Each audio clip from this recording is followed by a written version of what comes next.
Yes, what's up mga ka-updates?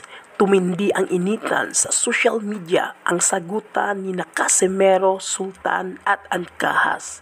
So yan ang pag-uusapan natin mga ka-updates. So yan nga mga ka-updates, bumirada ang mga tagahanga ni Juna Sultan at Jerwin Ancahas sa pag-post sa social media sa kapatid ni Casimero na si Jason Casimero about sa laban ni Juna Sultan at Jerwin Ancahas. So ito'y binigyang issue sa mga tagahanga ni na Sultan at Ancahas na nagkainitay sa social media. At nagbigay paliwanag naman si Jason Casimero na wala naman talaga siyang ibang ipinahiwatig. Kaya nga sinabi niya sa kanyang video na magaling talaga sila Sultan at Ancahas. Talagang na-timingan lang sila. Makikita naman sa kanilang laban na lamang sila sa unang bakbakan.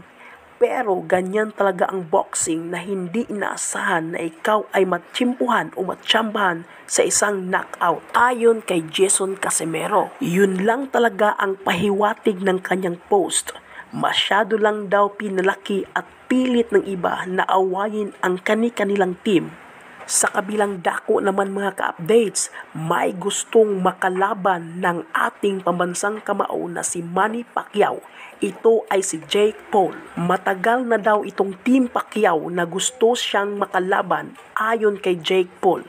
Pero hindi siya kumasa nito dahil ayon kay Jake Paul, hindi na daw exciting ang kanilang laban dahil matanda na daw itong si Manny Pacquiao. Baka daw isang suntok lamang niya ito. So ipinakita lang sa pahayag ni Jake Paul na mismatch lang sila. So sa ngayon ay wala pang sagot ang kampo ni Pacquiao sa pahayag ni Jake Paul.